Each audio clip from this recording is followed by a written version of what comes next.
Il y a des silences qui crient. Ce sont les pires. Ce n'est pas le silence d'une pièce vide, ni celui d'une rue au petit matin. C'est un silence organique, vivant.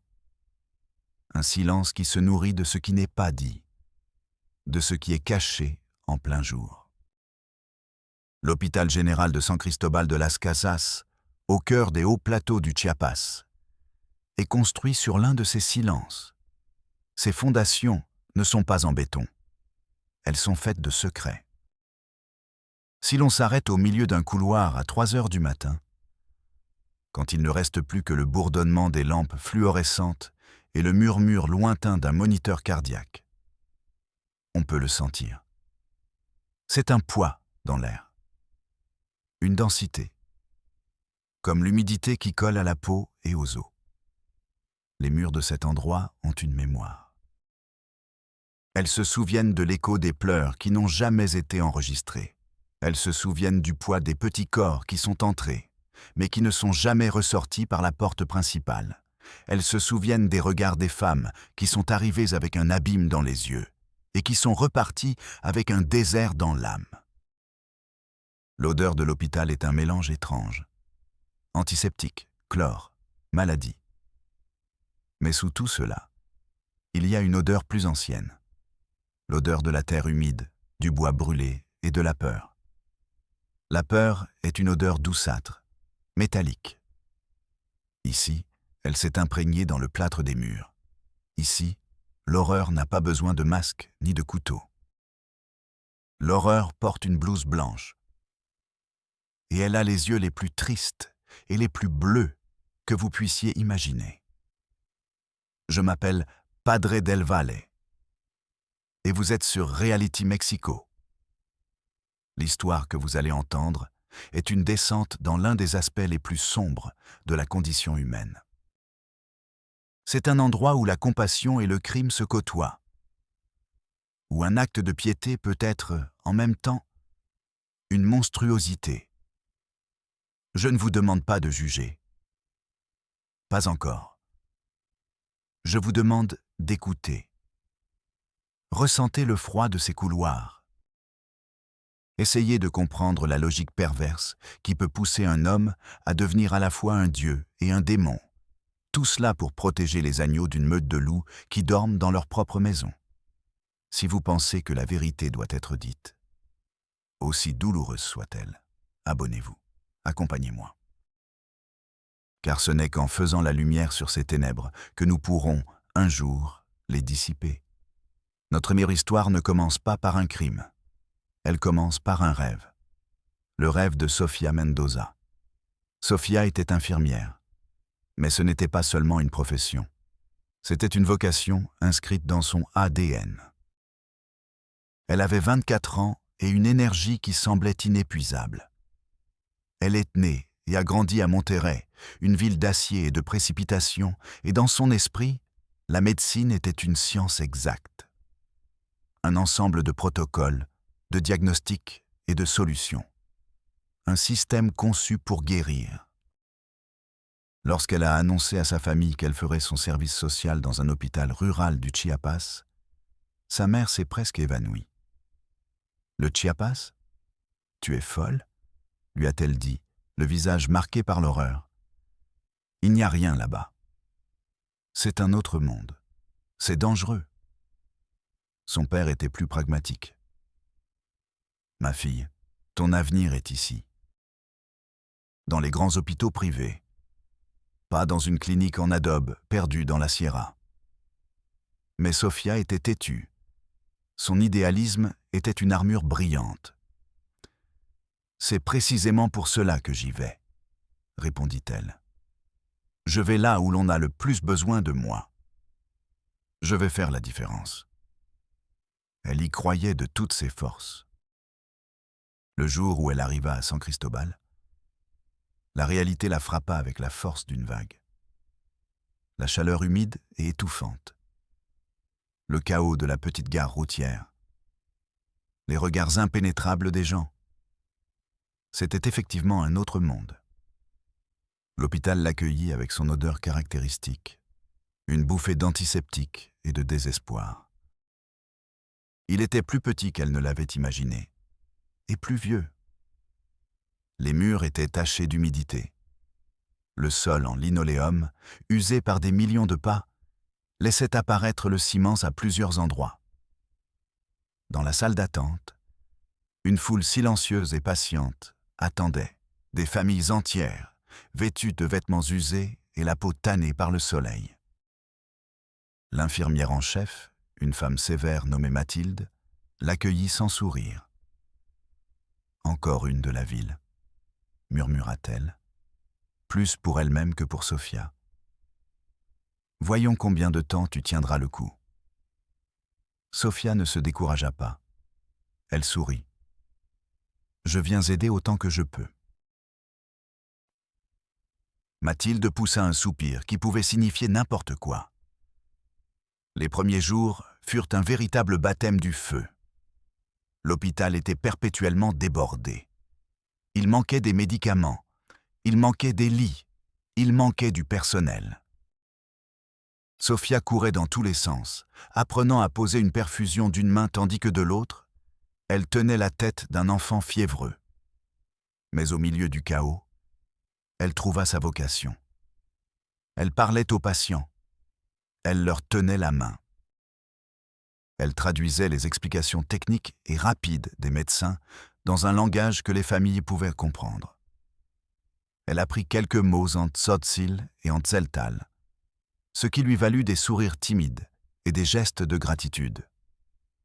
Elle était une petite lumière, une anomalie. Dans cet univers de résignation, son optimisme était presque une agression. Et puis, elle a commencé à remarquer les ombres. La première était une jeune fille. Elle s'appelait Xochitl. Elle n'avait pas plus de 15 ans. Elle était accompagnée d'un homme plus âgé, son père. La jeune fille avait les yeux rivés au sol. Elle ne parlait pas. Son père a expliqué qu'elle avait de fortes douleurs à l'estomac. « Mal de l'air », dit-il. Sophia l'emmena dans une salle d'examen. Tout en prenant ses signes vitaux, elle remarqua la tension dans le corps de l'adolescente. Chaque fois qu'elle effleurait son abdomen, la jeune fille frissonnait. Et sous le tissu de son huipil, Sophia devina une courbure légère, mais indubitable. Son expérience lui disait qu'il ne s'agissait pas seulement d'une indigestion. Avec toute la délicatesse dont elle était capable, elle lui demanda dans un murmure « Attends-tu un bébé ?» La réaction de Xochitl fut terrifiante. Elle ne dit rien. Mais ses yeux s'écarquillèrent, remplis d'une panique absolue. Elle secoua la tête encore et encore, si violemment que tout son corps en tremblait. C'est alors que le rideau de la cabine s'est ouvert. C'était le docteur Ricardo Morales, le directeur. Sophia l'avait vu plusieurs fois. C'était une légende à l'hôpital. Un homme d'une 60aine d'années, grand, aux cheveux complètement blancs et aux yeux bleus qui contrastaient avec sa peau mate. Sa présence imposait un respect immédiat. Il se déplaçait avec un calme et une autorité qui semblaient suspendre le temps autour de lui. Il n'éleva pas la voix. Son ton était doux, presque paternel. « Infirmière Mendoza, laissez-moi seule avec la patiente, s'il vous plaît. Je m'en occupe. » Sophia sentit un frisson la parcourir. Ce n'était pas une demande. C'était un ordre. Elle acquiesça, rassembla ses instruments et sortit. En fermant le rideau, elle entendit la voix du médecin, encore plus basse, parler à la jeune fille dans un tzotzil fluide et calme. Quelques minutes plus tard, le médecin sortit. Son visage était impénétrable. Gastro-entérite sévère. Je l'ai déjà mise sous traitement. Son père la ramène à la maison. Elle a besoin de repos. « Docteur, mais je pense que... » commença Sophia. Il l'interrompit sans la regarder. Il était en train d'écrire quelque chose dans le dossier. Vous croyez beaucoup de choses, infirmière. Vous êtes nouvelle. Apprenez à observer avant de diagnostiquer. » Son ton n'était pas grossier. C'était pire. Il était condescendant. Il la rejeta comme une enfant. Sophia resta figée. Elle sentit son visage brûler d'humiliation. Quelques jours plus tard, elle consulta le dossier de Xochitl. Diagnostic officiel, gastro-entérite, sortie volontaire. Il n'y avait aucune mention d'une éventuelle grossesse. Pas même une note sur ses soupçons. Le dossier était impeccable. C'était comme si leur conversation, la panique dans les yeux de la jeune fille, n'avait jamais eu lieu. La deuxième ombre apparut 2 semaines plus tard. Un soir, aux urgences. On amena une femme d'une communauté éloignée. Elle avait environ 30 ans. Elle se vidait de son sang.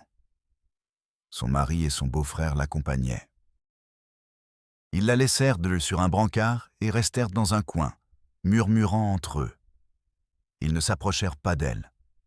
Le diagnostic semblait évident, une fausse couche qui avait mal tourné. C'était le chaos total. Mais alors, le docteur Morales est arrivé. Son service était terminé depuis des heures. Mais quelqu'un l'avait appelé. Comme toujours, son arrivée a calmé le jeu. Il a pris les choses en main. Ses ordres étaient rapides, précis. Une perfusion, de l'oxygène. Préparer la salle d'opération pour un curetage, tout de suite.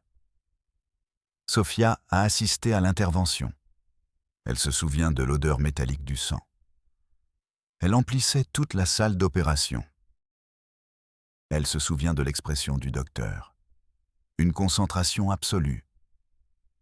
Mais il y avait autre chose dans ses yeux. Une profonde tristesse insondable. Comme s'il effectuait cette même intervention pour la 1000e fois. La femme a été sauvée. Quelques heures plus tard, lorsque l'adrénaline est retombée, Sophia remplissait les papiers. Le rapport du docteur Morales était concis. Avortement spontané incomplet. Fœtus d'environ 9 semaines de gestation. Mais quelque chose ne collait pas. La quantité de sang, la taille de l'utérus, les restes qui avaient été extraits. Sophia avait déjà vu des avortements à 9 semaines.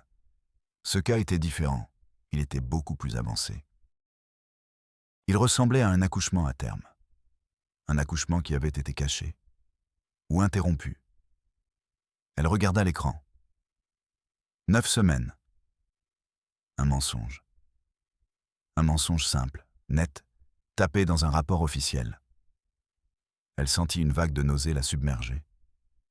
Elle dut quitter la salle des infirmières et courir aux toilettes. Elle s'appuya contre le lavabo, respirant difficilement. Le reflet dans le miroir brisé lui renvoya l'image d'une étrangère. Pâle, effrayée. En sortant, elle tomba sur lui. Le docteur Morales était appuyé contre le mur du couloir, comme s'il l'attendait. « Vous allez bien, infirmière Mendoza ?» Sa voix était calme. « Oui, docteur. » La nuit a été longue. Il acquiesça lentement. Ses yeux bleus la scrutaient, comme s'il pouvait lire dans ses pensées. Cet endroit a une façon de consumer les gens, surtout ceux qui ressentent trop les choses, dit-il à voix basse. Un conseil, si vous me le permettez. Ne posez pas de questions dont vous ne voulez pas connaître la réponse. Il se redressa et s'éloigna dans le couloir, ses pas silencieux résonnant dans la nuit. Ce n'était pas un conseil, c'était un avertissement. Cette nuit-là, Sophia prit une décision.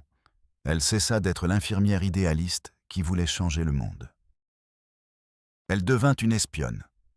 Elle acheta un petit carnet et commença à prendre des notes.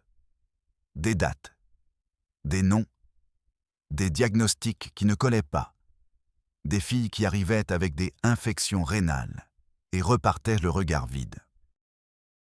Des femmes avec des kystes ovariens qui étaient traitées personnellement par le directeur dans son cabinet privé. C'était un schéma récurrent, trop régulier pour être une coïncidence. Un système de silence et de mensonges, parfaitement orchestré par le docteur Morales. Mais la question restait là, la rongeant de l'intérieur. Pourquoi? Pourquoi un homme de son prestige, sur le point de prendre sa retraite, prenait-il un tel risque? Qu'avait-il à y gagner? La réponse vint de la source la plus inattendue. Elena, l'infirmière la plus âgée de l'hôpital.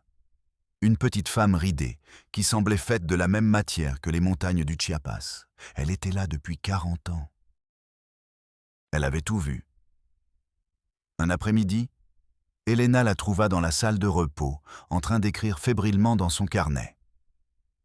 Sofia le referma d'un coup sec, comme une enfant surprise en train de faire une bêtise. Elena s'assit à côté d'elle. Elle remua son café pendant un long moment, en silence. Le seul bruit était celui de la cuillère qui tapait contre la tasse. Finalement, elle parla. Sa voix n'était qu'un murmure rauque. « Tu crois avoir découvert un terrible secret, n'est-ce pas, ma petite ?» Sofia ne répondit pas. Son cœur battait fort. « Tu crois que le docteur est un monstre ?» continua Elena, sans la regarder. « Mais tu ne comprends rien. Tu ne vois pas la forêt parce que tu ne regardes qu'un seul arbre. » Elle fit une pause. « Connais-tu ces familles des communautés ? Celles qui vivent à 3 heures de route, là où la police et la loi n'ont pas d'emprise ? Ce sont des clans. Ils se protègent. Ils gardent leurs secrets au péril de leur vie. » Elena se pencha vers elle. Son haleine sentait le café et la résignation. Parfois, le pire monstre n'est pas un étranger. Parfois, le monstre dort dans la même maison. Parfois, il a ton sang. Puis, elle prononça la phrase qui changea tout. Parfois, la famille et la maladie. Elena se leva et partit, laissant Sofia seule avec ces mots qui résonnaient dans la pièce. La famille, c'est la maladie, l'inceste.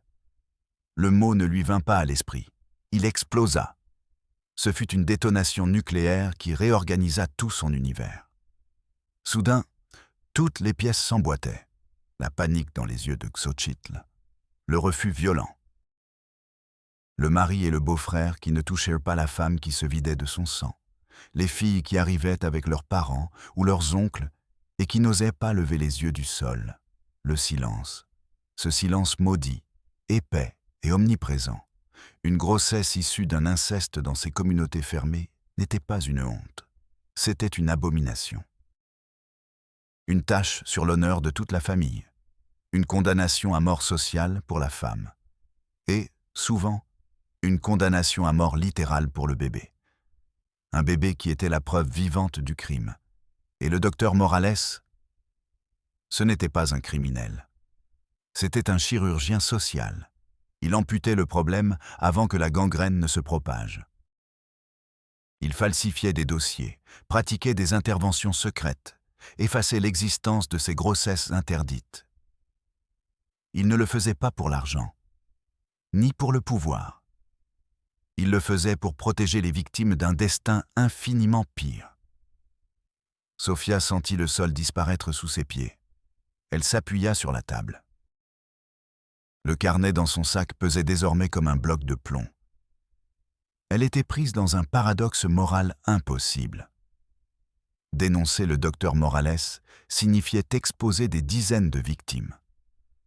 Cela signifiait les entraîner au cœur d'un scandale qui les détruirait.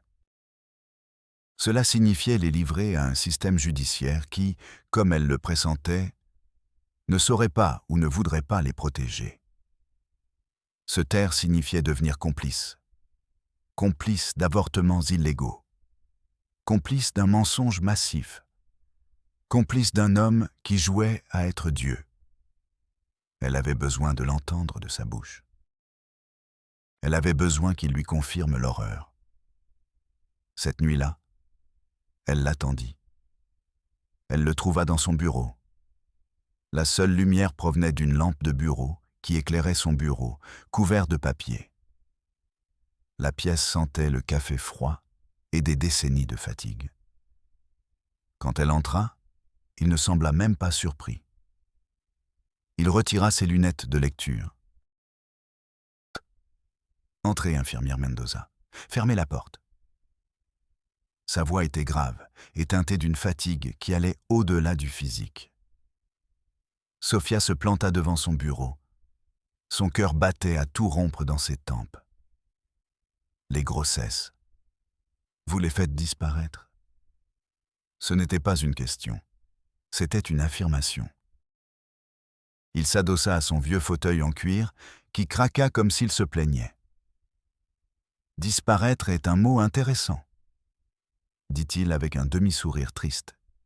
« Qu'est-ce qui est mieux, infirmière? Faire disparaître une grossesse ou faire disparaître la fille qui la porte? »« C'est illégal, » murmura Sofia. « Illégal, »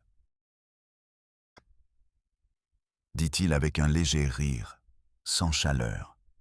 « Il y a bien des années, quand j'étais jeune et porté par des idéaux comme vous, je suivais la loi avec rigueur. Une jeune de 13 ans, enceinte au sein de son foyer, est arrivée. Les autorités compétentes ont été averties, police, services sociaux, procureurs. Les formulaires ont été remplis et la procédure établie, qui semblait correcte, a été suivie. Il se pencha sur le bureau. Ses yeux bleus étaient deux puits de douleur. Une semaine plus tard, la jeune fille a glissé et est tombée dans un ravin. « Mort accidentelle », a déclaré la police. Le beau-père a pleuré lors des funérailles. L'agent des services sociaux m'a tapé dans le dos et m'a dit de ne pas me mêler des us et coutumes. Ce jour-là, j'ai appris une leçon, Sofia. Le système n'est pas conçu pour sauver qui que ce soit. Il est conçu pour se protéger lui-même. Son rôle est de transformer la tragédie en paperasse. « Et les bébés ?» demanda-t-elle, la voix brisée. « Qu'advient-il de ceux qui naissent ?» Le visage du docteur Morales s'assombrit complètement. Il y a un couvent. À la périphérie. Des religieuses qui comprennent qu'il existe des lois plus élevées que celles des hommes. Les bébés vont là-bas, sans nom, sans histoire, des fantômes. C'est tout ce que je peux leur offrir. Une vie sans passé, en échange d'une vie. Sofia se sentit défaillir. Elle s'appuya contre le mur. « Vous jouez à être Dieu ?» dit-elle, presque essoufflée. Le docteur Morales la regarda fixement. Et pour la première fois, Sofia vit une larme couler sur sa joue burinée. « Non, infirmière, » dit-il d'une voix brisée.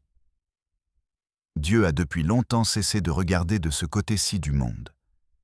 Je ne fais que nettoyer ce qu'il laisse derrière lui. Sofia sortit du bureau du docteur Morales et s'immergea dans le silence de l'hôpital. Mais ce n'était plus le même silence. Avant, c'était une absence de son. Maintenant, c'était une présence. Une entité vivante qui respirait à travers les grilles d'aération et glissait sur le sol en linoléum. C'était le silence d'un secret partagé. Le poids de ce secret l'écrasait. Elle arriva dans sa chambre et s'effondra sur le lit, toujours vêtue de son uniforme.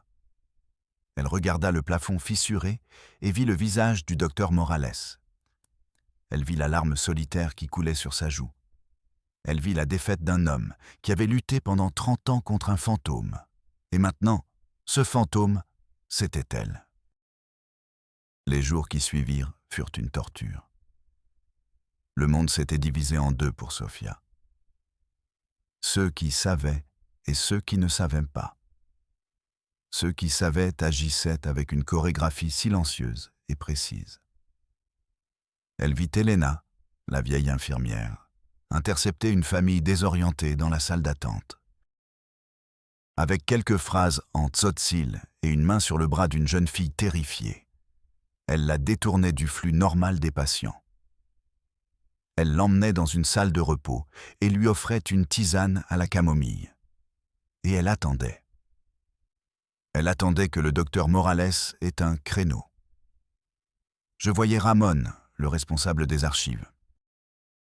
Un homme taciturne qui boitait d'une jambe.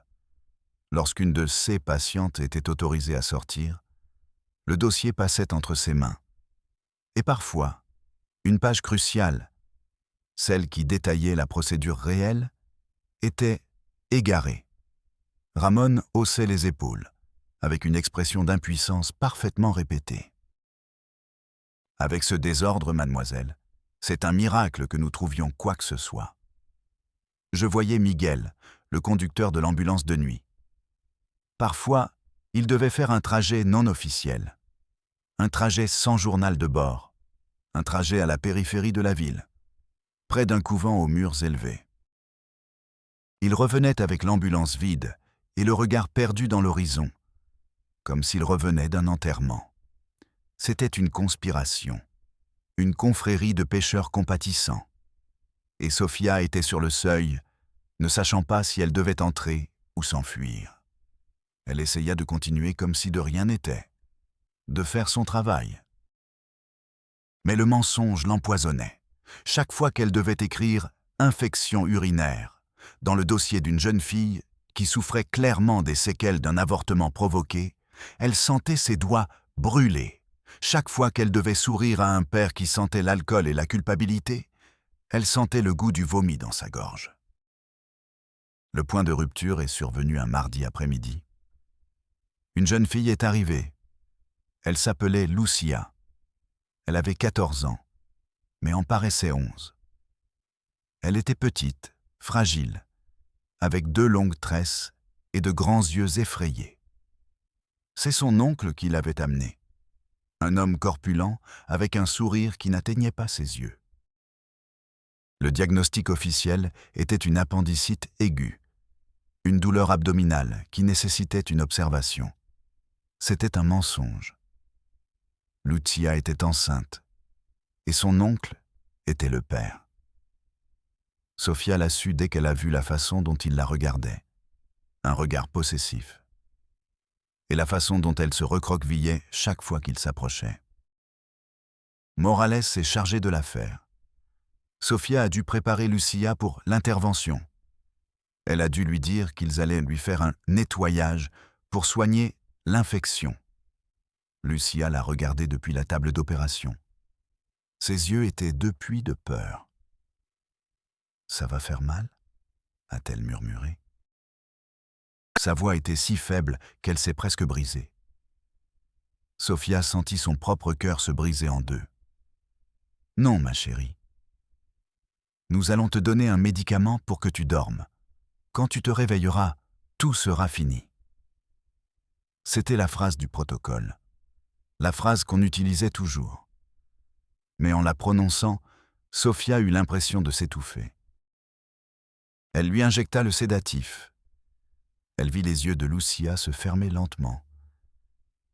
Et tandis que la petite fille sombrait dans l'inconscience, une larme silencieuse roula sur sa joue. Cette larme changea tout. Cette nuit-là, Sofia ne retourna pas dans sa chambre. Elle monta sur le toit de l'hôpital. L'air froid de la nuit lui brûlait le visage. De là-haut, San Cristobal était une mer de lumière tamisée. Et au-delà, l'obscurité impénétrable des montagnes. Elle s'assit sur le bord, les pieds suspendus dans le vide. Elle ne pensait pas à sauter. Elle pensait à la larme de Lucia. Elle comprit qu'elle ne pouvait pas continuer ainsi. La complicité la tuait. Elle la transformait en une de ces infirmières au regard vide qu'elle avait vu à son arrivée. Il devait y avoir un autre moyen. Elle refusait d'accepter que le monde soit aussi simple et aussi terrible. Elle refusait d'accepter que les seules options soient un avortement clandestin ou un accident dans un ravin. La rage remplaça la peur et la confusion. Une rage froide, lucide.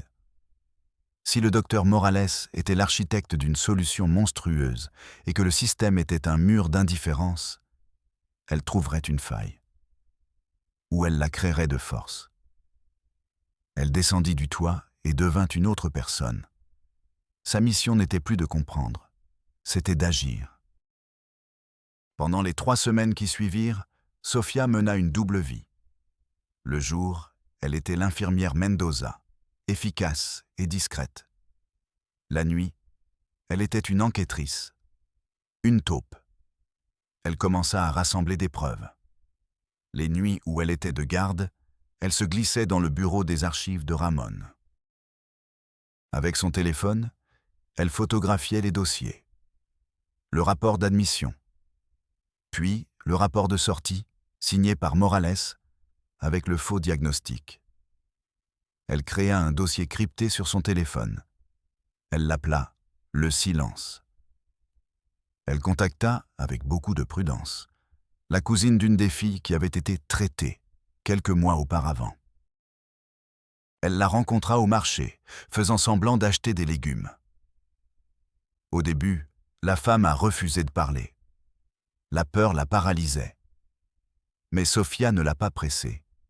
Elle lui a simplement parlé. Elle lui a parlé de Lucia. Elle lui a parlé de son impuissance. Et la femme a finalement parlé. Elle a enregistré son témoignage avec son téléphone caché dans sa poche. La femme a parlé d'une voix tremblante.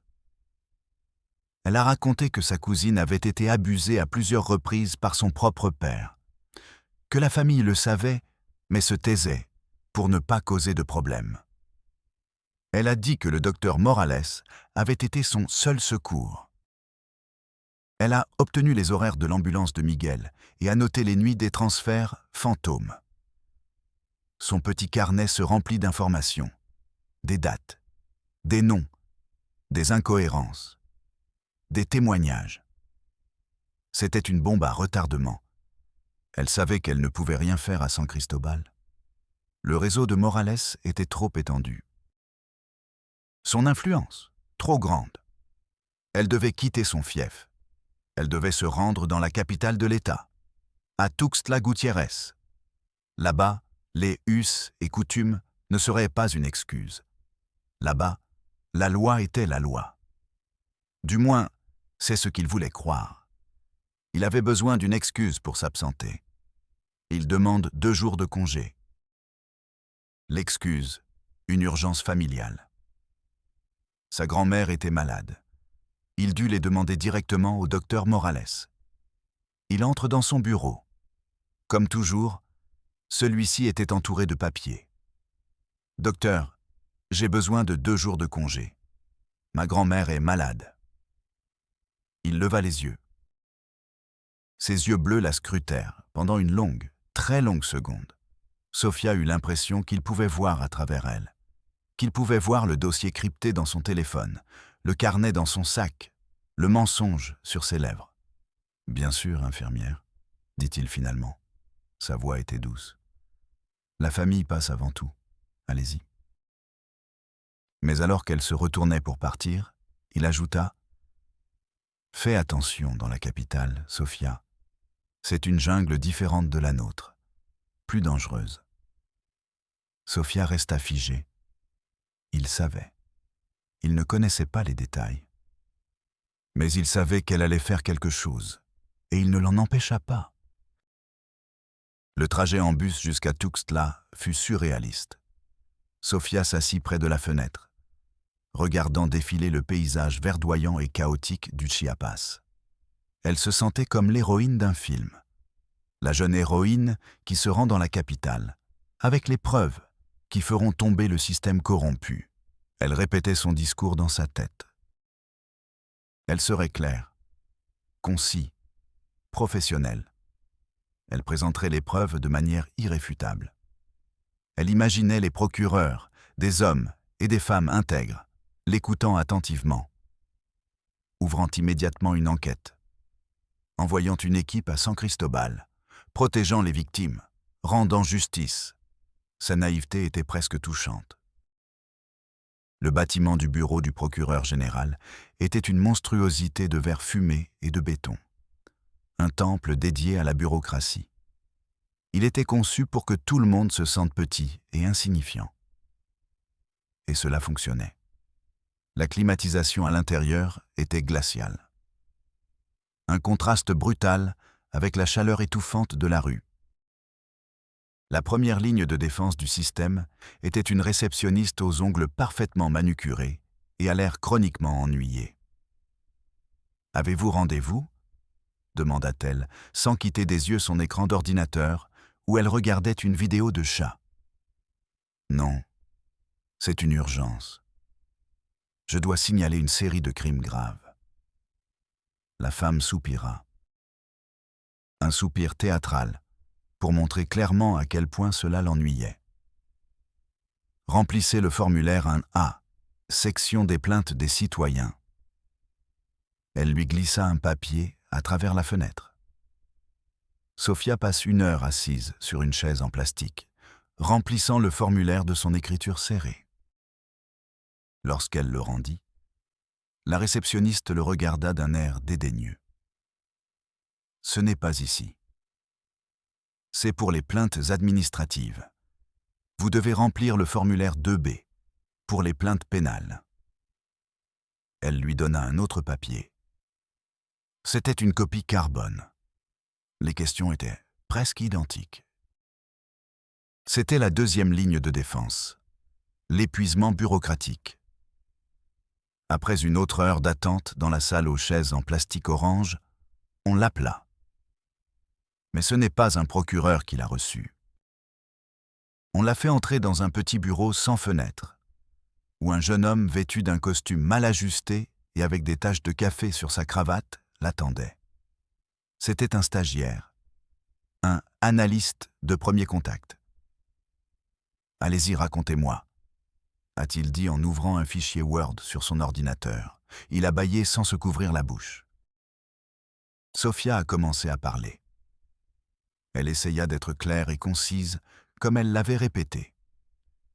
Mais l'indifférence du jeune homme la déstabilisait.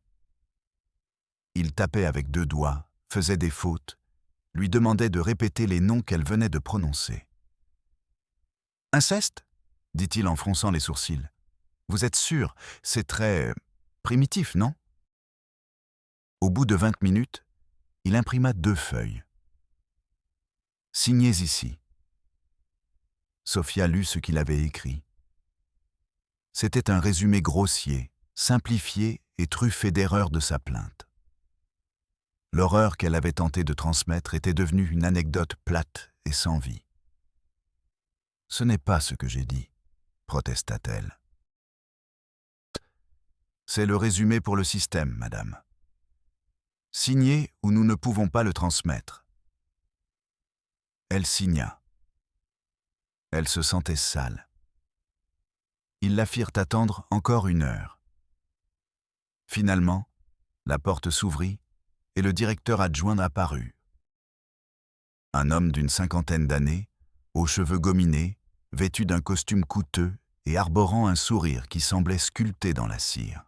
« Mademoiselle Mendoza, ravi de vous rencontrer. Veuillez m'excuser pour l'attente.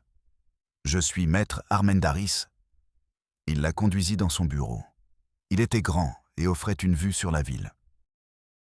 Il sentait le cuir et un parfum citronné coûteux. Il l'écouta avec une attention impeccable.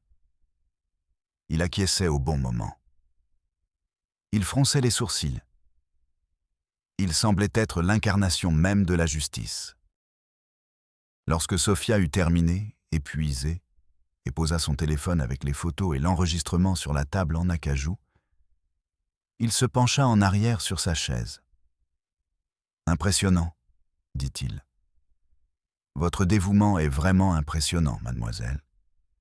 Une véritable vocation de service. » Sophia ressentit une bouffée d'espoir.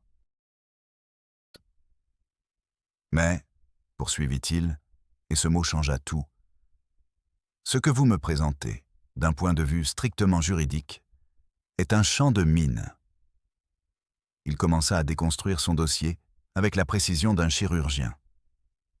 Les photos du dossier. Obtenues illégalement. Inadmissibles dans un procès. L'enregistrement. réalisé sans consentement, illégal? Le témoignage est de seconde main. Le reste n'est que vos interprétations, vos soupçons.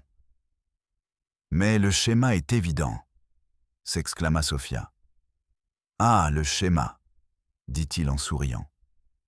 En droit, les schémas sont pour les tailleurs. Nous avons besoin de faits, les preuves recevables, d'un dossier solide.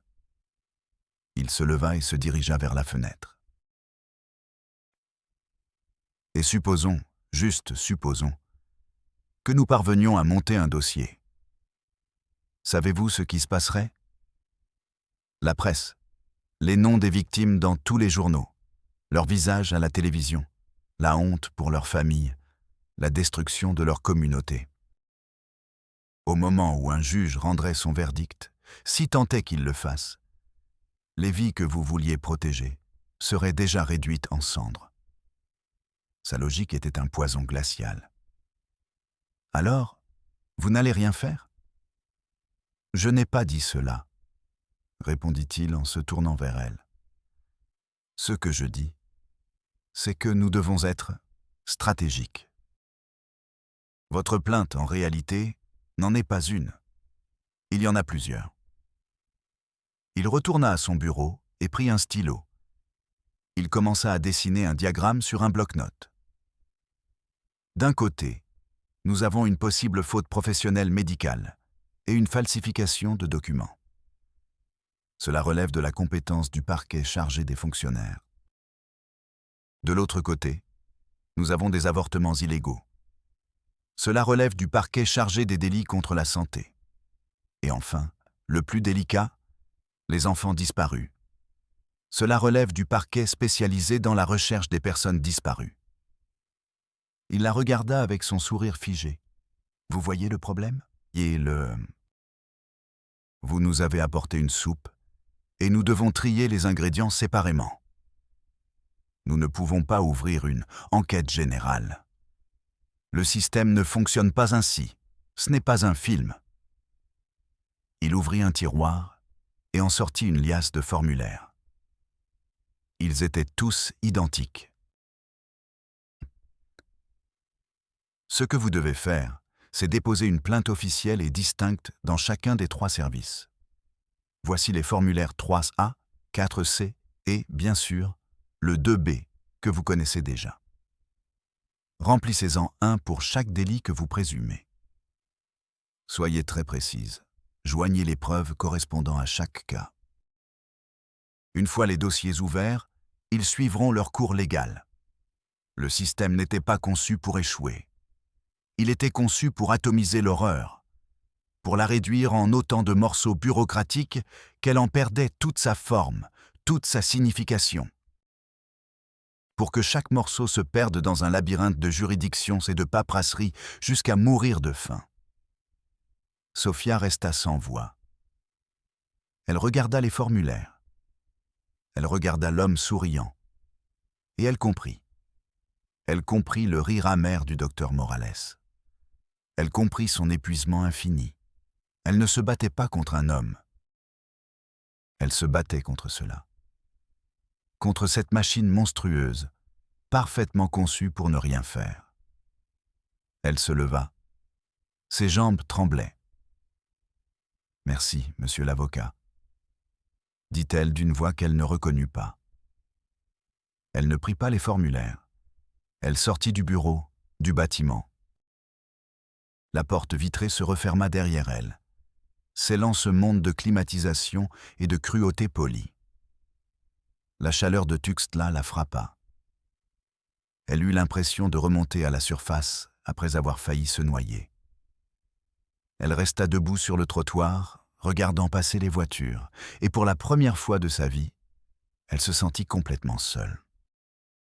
Et complètement vaincue. Le trajet en bus pour retourner à San Cristobal fut une descente à travers les couches de l'âme même de Sophia. Chaque virage de la route qui serpentait à travers les montagnes était un tour de vis à l'intérieur d'elle-même. Elle avait quitté San Cristobal en tant que soldat idéaliste, armé de sa foi en la justice. Elle revenait comme une vétérane d'une guerre perdue, avec le goût amer de la poudre bureaucratique dans la bouche. Elle regardait par la fenêtre, mais ne voyait plus la beauté écrasante de la jungle. Elle voyait une prison verte, un labyrinthe de montagnes et de vallées, où les règles de son monde ne s'appliquaient pas. Un endroit où la justice n'était pas aveugle, mais avait délibérément décidé de fermer les yeux. Elle entra à l'hôpital au milieu de la nuit. Le gardien, un homme âgé qui lui souriait toujours, ne leva même pas les yeux de son journal sportif. Pour lui, elle n'était qu'une infirmière de plus terminant une longue journée. Il ne pouvait pas voir que la femme qui venait de franchir la porte n'était pas la même que celle qui était partie 48 heures plus tôt. Le masque s'était fondu avec son visage. Dans les jours qui suivirent, le changement chez Sophia fut subtil, mais profond. Elle était toujours aimable avec les patients. Elle leur tenait toujours la main et leur offrait des paroles de réconfort. Mais sa compassion était désormais teintée de tristesse. Ses sourires n'atteignaient plus ses yeux. Il y avait une distance, une couche de verre entre elle et la douleur des autres. C'était un mécanisme de défense. Si elle ressentait trop de choses, elle s'effondrerait. Sa relation avec le complot du docteur Morales changea également. Elle n'était plus une étrangère, une menace potentielle. Elle était devenue, sans le vouloir, l'une des leurs. Un après-midi, alors qu'elle était à la pharmacie de l'hôpital à la recherche de compresses, elle vit Elena, l'infirmière chevronnée, parler à une jeune fille qui ne devait pas avoir plus de 16 ans. La jeune fille pleurait en silence. Elena lui murmurait quelque chose, avec un calme qui semblait surnaturel. À ce moment-là, l'infirmière en chef, Mathilde, a tourné au coin du couloir. Son visage était sombre comme un nuage d'orage. Elle détestait le désordre. « Que se passe-t-il ici ?»« Ce n'est pas une salle d'attente, » a dit Mathilde d'une voix tranchante. Avant qu'elle n'ait eu le temps de réfléchir, Sophia intervint. « Excusez-moi, chef, » dit-elle en sortant de la pharmacie. « C'est juste que cette patiente s'est soudainement sentie étourdie. Je l'ai amenée ici pour qu'elle s'assoie un moment. Je pense qu'elle a fait une hypoglycémie. » Elle mentit. Elle mentit avec une facilité qui la terrifia. Mathilde la regarda d'un air soupçonneux, puis haussa les épaules. « Eh bien, donnez-lui un verre d'eau et ramenez-la dans la salle d'attente. Nous sommes dans un hôpital, pas dans un salon de thé. » Elle partit, le bruit de ses sabots résonnant dans le couloir. Elena leva les yeux et regarda Sophia. Elle ne dit pas « merci ». Elle ne sourit pas. Il n'y eut qu'un bref signe de tête, presque imperceptible. Une reconnaissance. Bienvenue au club. Sophia sentit un froid glacial l'envahir. Elle venait de devenir une complice active. Elle avait utilisé son intelligence non pas pour rechercher la vérité, mais pour aider à la dissimuler. Ce soir-là, elle trouva une tasse de café fumante sur son poste de soins infirmiers. Personne ne l'avait laissée là, et personne n'admit l'avoir fait. Mais elle savait qu'elle venait du docteur Morales. Ce n'était pas un remerciement, c'était une condoléance, une reconnaissance silencieuse de l'âme qu'elle venait de commencer à sacrifier. Pendant ce temps, dans le bureau aseptisé et climatisé de Tuxtla Gutiérrez, la plainte de Sophia n'était pas tout à fait morte. Le sous-directeur Armendáriz était un bureaucrate expérimenté. Il savait qu'ignorer complètement une plainte, aussi informelle soit-elle, pouvait être dangereux. Dans le cas improbable où l'affaire prendrait de l'ampleur, il devait pouvoir prouver qu'il avait pris des mesures. Il a donc activé le protocole le plus inoffensif et en même temps le plus utile de la bureaucratie. L'audit de routine. Il n'a pas envoyé d'équipe d'enquête criminelle. Il a envoyé un seul homme du service de contrôle interne du ministère de la Santé, un auditeur financier. Il s'appelait Ramiro Gutiérrez. Gutiérrez incarnait la médiocrité du système. Un homme d'une quarantaine d'années, avec un début de calvitie qu'il essayait de cacher, en peignant quelques cheveux longs par-dessus. Sa chemise blanche était toujours tachée de sueur sous les aisselles, et son haleine sentait le café rance et la frustration. Il ne s'intéressait pas à la justice. Il ne s'intéressait pas aux droits de l'homme. Il s'intéressait aux factures, aux reçus, aux inventaires. Son travail consistait à trouver des irrégularités, non pas pour les corriger, mais pour les documenter. Un rapport bien documenté sur le chaos d'un hôpital rural pouvait lui valoir une petite promotion, ou du moins quelques points supplémentaires dans son évaluation de performance. Son arrivée à l'hôpital général de San Cristobal fut comme celle d'une mouche bourdonnant dans une pièce silencieuse. Gênante, mais pas immédiatement dangereuse. Il s'installa dans un petit bureau vide et commença à demander des documents. Des milliers de documents. Factures de fournisseurs, registres de médicaments, journaux de maintenance, fiches de paie. Tout l'hôpital le regardait avec méfiance. Le docteur Morales avertit son réseau en une seule phrase lors d'une réunion du personnel. « Nous avons de la visite. Soyons hospitaliers. » Le message était clair, extrême prudence. Gutiérrez passait ses journées à se plaindre. De la chaleur, de la lenteur des ordinateurs, de l'absence de bon café. Il semblait plus intéressé par les bonnes adresses où manger en ville que par les secrets de l'hôpital. Mais il n'était pas idiot. Il avait le flair d'un limier pour une chose, l'argent et le pouvoir. C'est alors que le destin, ou la malchance, décida de jouer sa carte la plus cruelle. Elle arriva dans une Mercedes-Benz noire aux vitres teintées. La voiture était tellement incongrue, garée entre les vieux camions et les taxis délabrés, qu'elle semblait venir d'une autre planète. Une femme d'une cinquantaine d'années, vêtue de lin blanc, descendit de la voiture. Elle portait des lunettes de soleil si grandes qu'elles lui couvraient la moitié du visage et parlait au téléphone qui coûtait probablement plus cher que le salaire mensuel de Sophia. Derrière elle, presque traînée, se trouvait une jeune fille de 16 ans. Pâle, très mince, le regard perdu.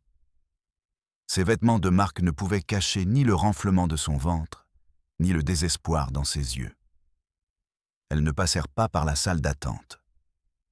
Elles entrèrent directement et demandèrent où se trouvait le bureau du directeur. La jeune fille s'appelait Maria. La femme était sa mère.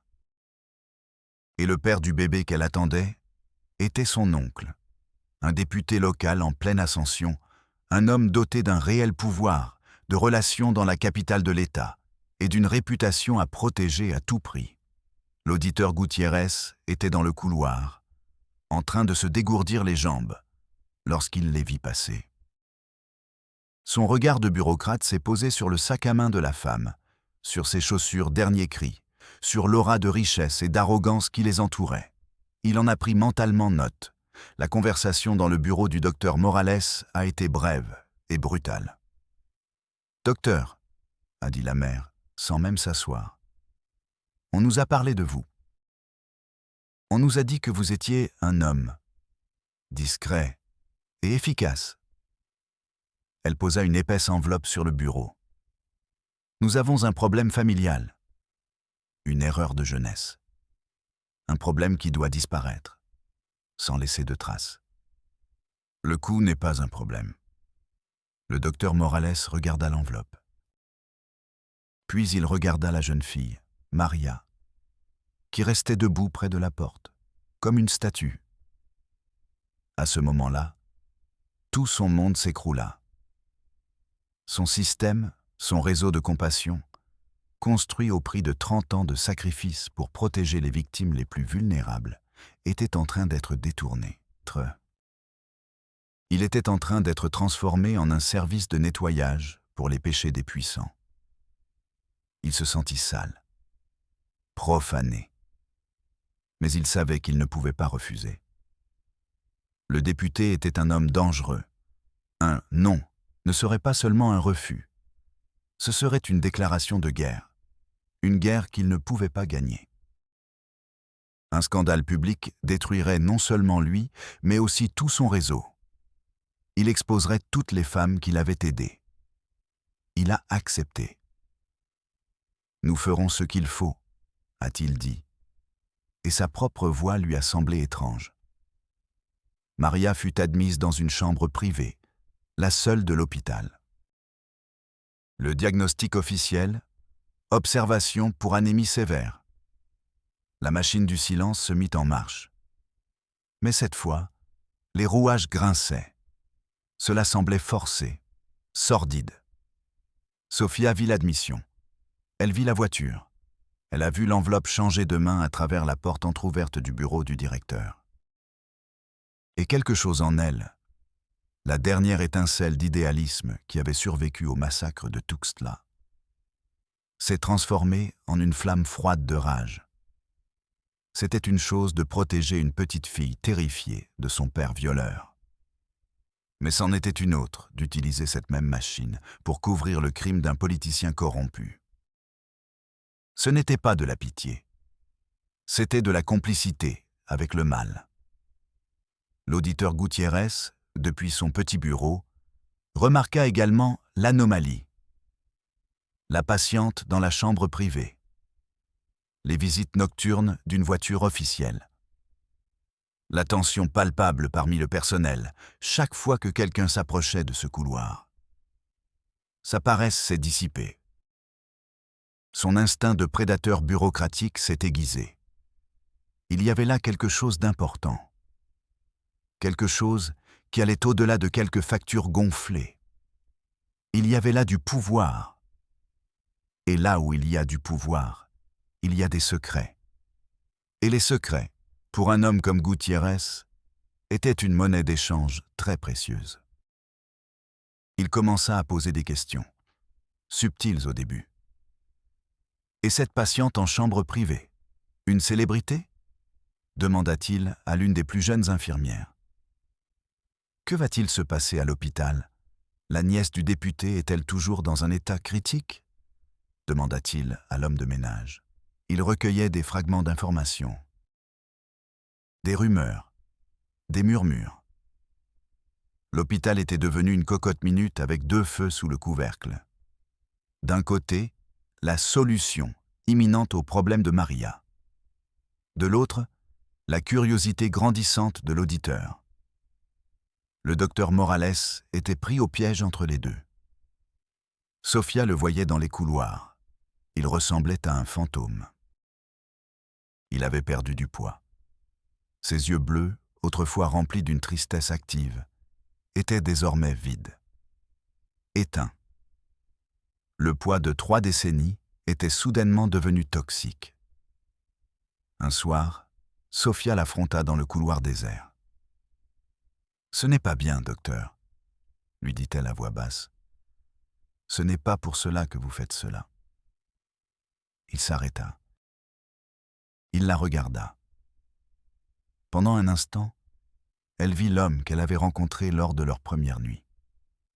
L'homme aux yeux remplis de larmes.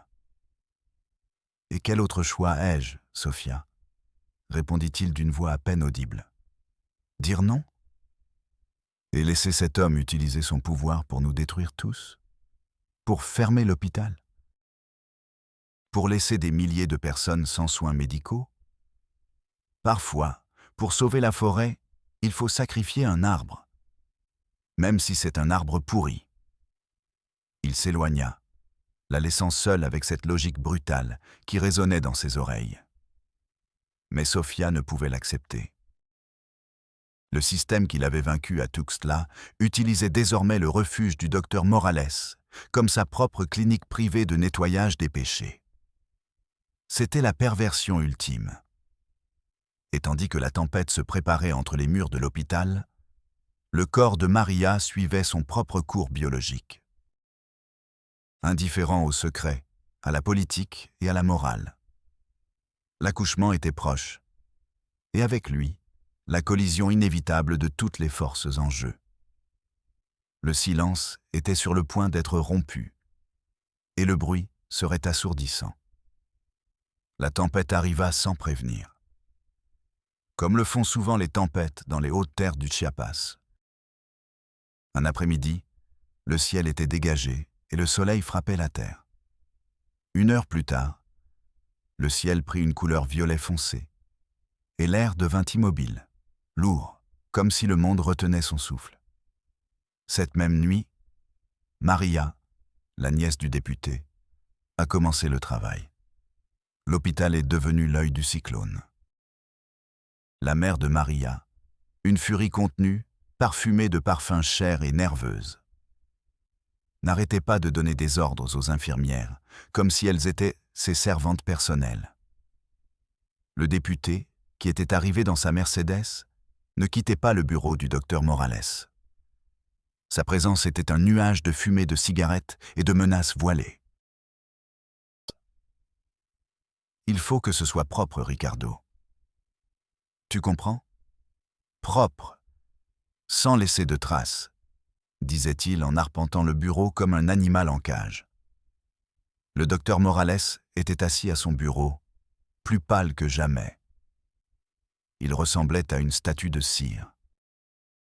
Son réseau, son délicat mécanisme de miséricorde, était devenu un sale service de blanchisserie pour les puissants. L'ironie était si brutale qu'il pouvait presque la savourer. Pendant ce temps, l'auditeur Gutiérrez sentait le sang. Sa curiosité s'était transformée en certitude.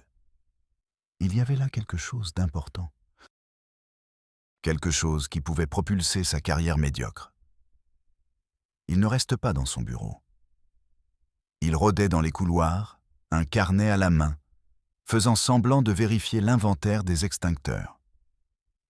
Mais ses petits yeux astucieux ne perdaient aucun détail.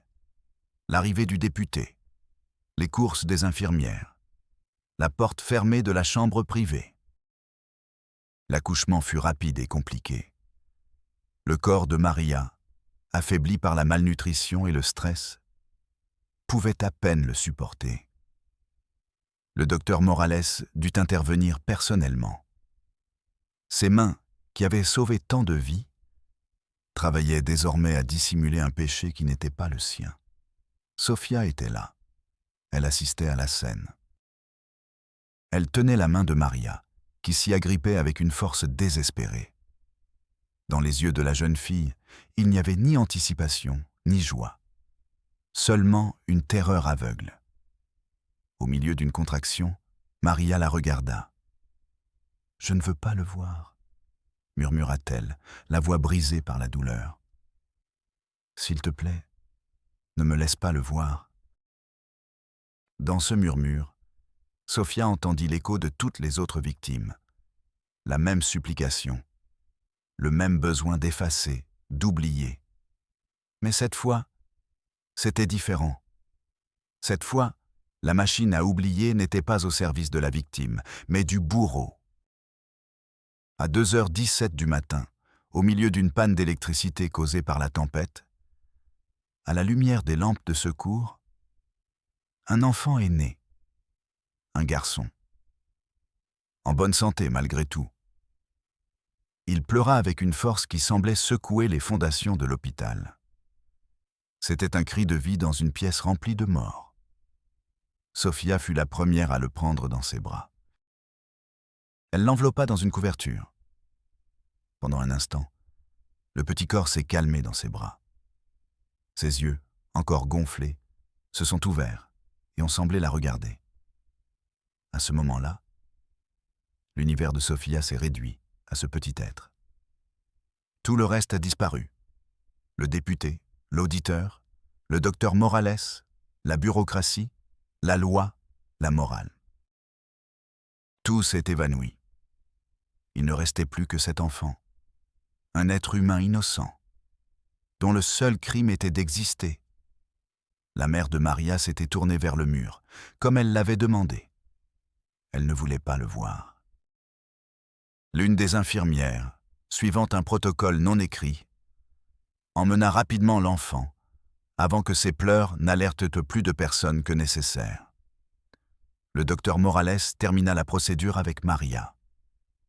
Son visage était un masque d'épuisement professionnel. Mais ses mains tremblaient. Lorsqu'il sortit de la salle d'opération improvisée, le député l'intercepta dans le couloir.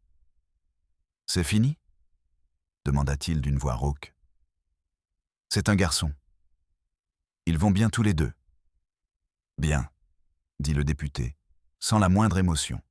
« Maintenant, la deuxième partie. Le paquet. Occupe-t'en, immédiatement. Je ne veux pas qu'il se réveille dans cet hôpital. » Morales acquiesça. Il se rendit à son bureau pour passer l'appel au couvent de Sœur Inès. L'appel qu'il avait passé tant de fois, mais qui lui brûlait la gorge ce soir-là. Et c'est alors que l'auditeur Gutiérrez fit son coup. Il avait attendu, observant depuis l'ombre. Il avait vu l'infirmière sortir le bébé.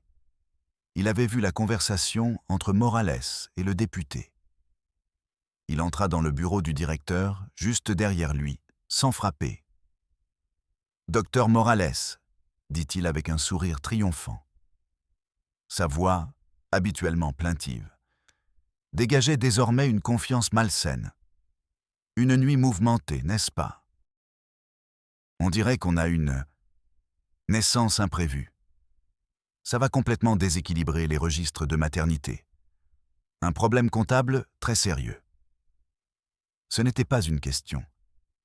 C'était une accusation. Et une offre. Morales le regarda. À ce moment-là, il vit le visage du système dans toute sa splendeur. Pas le système des lois et de la justice, mais le système réel, celui de la corruption, du chantage et de la convenance. Gutiérrez ne voulait pas le dénoncer. Il voulait une part du gâteau. Il voulait utiliser ce secret à son propre avantage. Le directeur resta sans voix, pris entre un politicien puissant et un bureaucrate rampant. Sa conspiration de pitié s'était transformée en une farce grotesque. Pendant que ces deux hommes s'affrontaient dans un duel silencieux de menaces et d'insinuations, Sofia prenait une décision. Elle était retournée dans la chambre de Maria. La jeune fille dormait, sous sédatif. La mère était sortie fumer. Et dans un petit berceau, dans un coin, se trouvait le bébé. On l'avait lavé et habillé. Il dormait.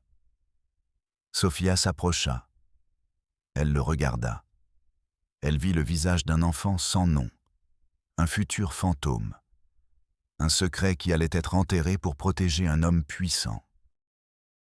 Et la flamme de rage qu'elle avait ressentie les jours précédents se transforma en supernova.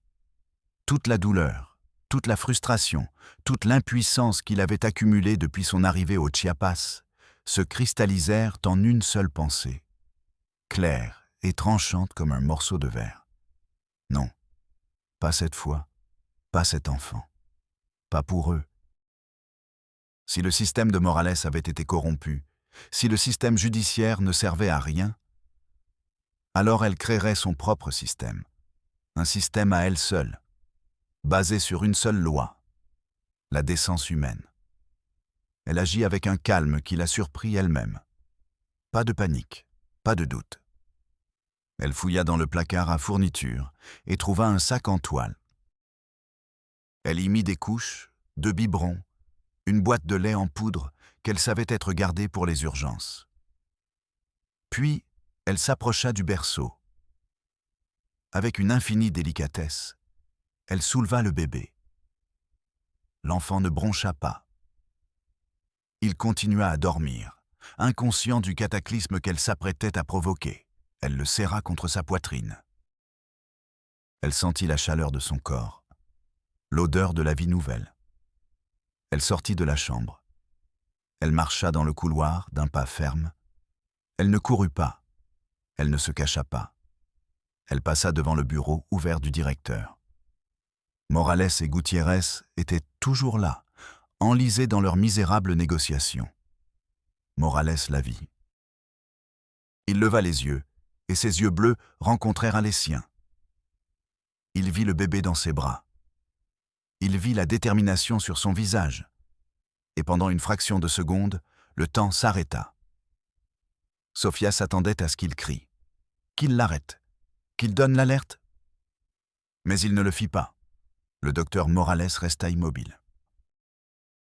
Et sur son visage épuisé, Sofia vit une expression qu'elle n'oublierait jamais.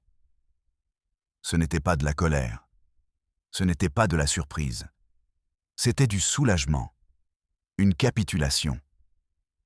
Comme si elle, par son acte de folie, le libérait d'un fardeau qu'il ne pouvait plus supporter. Gutiérrez, tournant le dos à la porte, ne vit rien. Sofia continua à marcher. Elle traversa le hall principal, faiblement éclairé par les lumières de secours. Le gardien somnolait sur sa chaise. La porte automatique, alimentée par le générateur, s'ouvrit dans un sifflement, et Sofia sortit dans la nuit. La tempête s'était calmée. L'air était pur, frais, chargé de l'odeur de la terre humide. Sofia Mendoza, l'infirmière venue au Chiapas pour faire le bien, venait de commettre un crime fédéral. Elle venait d'enlever un nouveau-né. Elle n'avait pas d'argent. Elle n'avait pas de plan. Elle n'avait nulle part où aller. Mais pour la première fois depuis des mois, elle avait le sentiment de faire ce qu'il fallait. Alors qu'elle s'éloignait dans les rues sombres et désertes de San Cristobal, le petit paquet chaud dans ses bras, elle ne savait pas que le véritable chaos ne faisait que commencer. Le cri de la mère lorsqu'elle découvrit le berceau vide fut le coup de tonnerre qui annonça la nouvelle tempête. Une tempête de pouvoir, de peur et de récrimination qui ferait passer l'orage électrique pour une simple bruine. Le silence était rompu, et le bruit était celui d'un monde qui s'écroulait. Le chaos qui suivit l'enlèvement fut une symphonie de panique et de fureur. Le cri de la mère de Maria lorsqu'elle découvrit le berceau vide en fut la première mesure. C'était un son animal, primitif, qui a traversé les couloirs de l'hôpital. Le député, en apprenant la nouvelle, a perdu tout son sang-froid.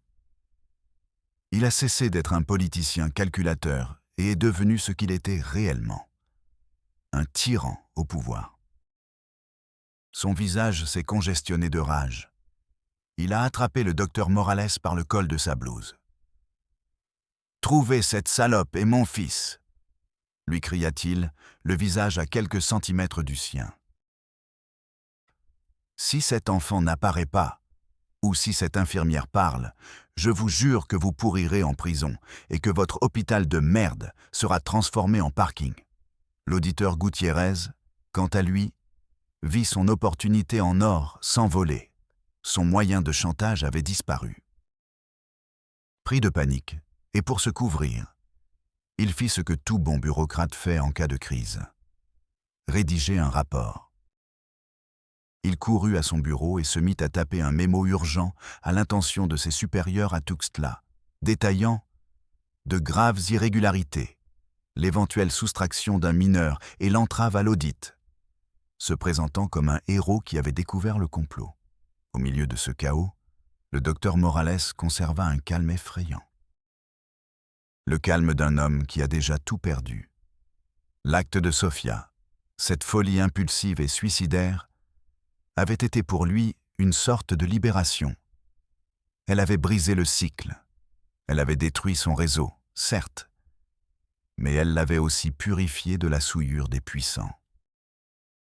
Avec un calme qui rendit le député encore plus furieux, Morales appela la police locale. Il signala la disparition d'un nouveau-né et d'une infirmière. Ce fut son dernier acte en tant que directeur de l'hôpital. L'enquête qui suivit fut un véritable cirque médiatique. L'histoire de l'infirmière qui vole le bébé d'un homme politique puissant était trop juteuse. Les camions des chaînes d'information nationales envahirent San Cristobal, les journalistes armés de micros harcelaient toute personne portant une blouse blanche. Le système, qui s'était montré si paresseux et indifférent face à la plainte de Sofia, agissait désormais avec une rapidité et une brutalité effrayantes. Non pas par souci de justice, mais pour des raisons politiques. Le député a utilisé toute son influence. Des ressources étatiques et fédérales ont été mobilisées. La photo de Sofia et celle du bébé étaient dans tous les journaux télévisés, dans tous les journaux. Elle est devenue la femme la plus recherchée du Mexique. L'enquête, menée par les hommes du député, s'est concentrée sur un récit simple.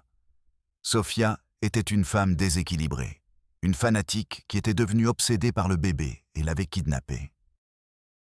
Mais en enquêtant sur Sofia, ils ont inévitablement dû enquêter sur l'hôpital. Et le rapport de l'auditeur Gutiérrez a été l'étincelle qui a mis le feu aux poudres. Les enquêteurs, à la recherche de preuves de l'instabilité de Sofia, ont commencé à tirer sur les fils qu'elle avait elle-même découverts. Ils ont trouvé les dossiers falsifiés.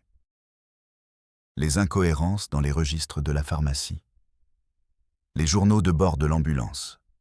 Le château de cartes du docteur Morales, construit au cours de 30 années de silence et de mensonges pieux, s'est effondré en quelques jours. Il a été arrêté dans son propre bureau. Il n'a pas résisté. Pendant qu'on lui passait les menottes, il a regardé par la fenêtre en direction des montagnes. Son visage ne montrait ni peur, ni regret, seulement une fatigue infinie. Lors de l'interrogatoire, il est devenu pour la dernière fois le gardien des secrets. Il a avoué. Mais il a avoué un crime à sa mesure. Il a créé un récit qui protégeait tout le monde, sauf lui. Il a admis avoir dirigé un réseau d'adoptions illégales. Il a déclaré avoir profité de la vulnérabilité des jeunes filles issues de communautés défavorisées pour leur voler leurs bébés et les vendre à des familles riches. Il a présenté Sofia comme sa complice, une recruteuse qui avait décidé de garder pour elle la marchandise la plus précieuse. Ce fut une confession monstrueuse et brillante. En se déclarant trafiquant d'enfants, il a créé un méchant si parfait que le système n'a pas eu besoin de chercher plus loin.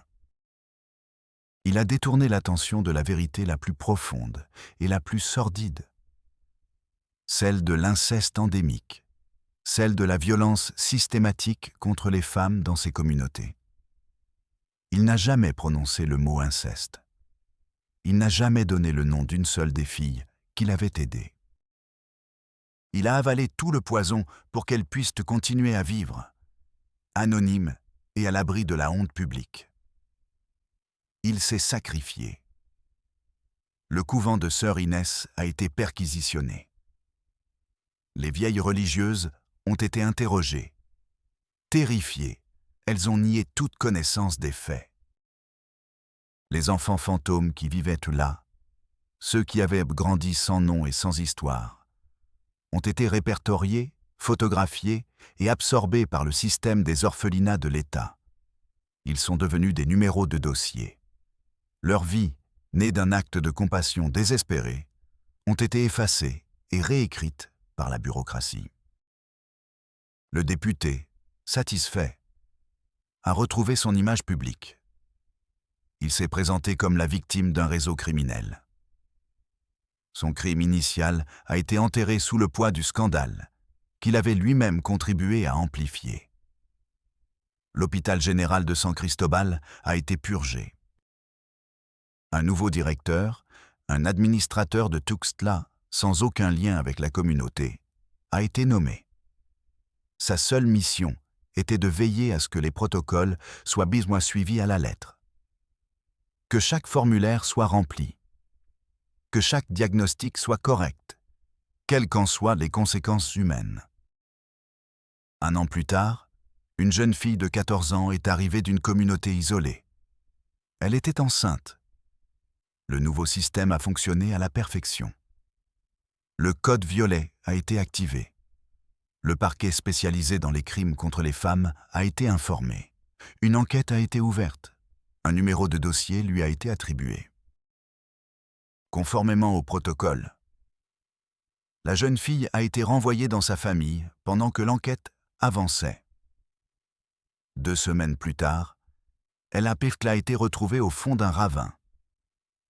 Le rapport de police a conclu à une mort accidentelle par chute. Le système avait enregistré sa tragédie avec une efficacité irréprochable. L'horreur était désormais parfaitement classée. Le docteur Morales a été condamné à 40 ans de prison pour traite d'êtres humains, crime organisé et une douzaine d'autres chefs d'accusation. Il est mort en prison 6 ans plus tard, d'une crise cardiaque. Seule une poignée de personnes ont assisté à ses funérailles. Elena, la vieille infirmière. Ramon, celui des archives. Quelques autres. Les seuls qui connaissaient la vérité. Pour le reste du monde, il est mort comme un monstre. Et Sofia? Sofia est devenue une légende. Un fantôme? On ne l'a jamais retrouvée. Elle a disparu avec l'enfant. Il y a des rumeurs. Des histoires que les vieux racontent sur les marchés. Certains disent qu'elle a réussi à traverser la frontière et qu'elle vit quelque part aux États-Unis, sous un autre nom, élevant un enfant qui ne saura jamais la vérité sur ses origines obscures. D'autres racontent qu'elle n'a jamais quitté le Chiapas, qu'elle a été trouvée par un réseau de sages-femmes et de guérisseuses indigènes, des femmes qui comprenaient les secrets et les injustices, et qu'elle vit cachée dans les profondeurs de la forêt lacandone, protégée par le même silence qu'elle a autrefois tenté de briser. Personne ne le sait avec certitude. Son acte de rébellion l'a rayée de la carte. Elle a emporté avec elle un secret et une vie, laissant derrière elle les ruines d'un système brisé et la question qui flotte encore dans l'air humide des hauts plateaux du Chiapas. Qui est le véritable monstre ? L'homme qui enfreint la loi pour offrir une miséricorde imparfaite? Ou le système qui, en respectant parfaitement la loi, n'offre aucune miséricorde? La réponse se trouve peut-être dans le silence. Le silence qui crie dans les couloirs d'un hôpital. Le silence qui cache la vérité au cœur des montagnes. Le silence que nous refusons d'entendre. Je suis Padre del Valle et rendez-vous à la prochaine Realidad Mexico.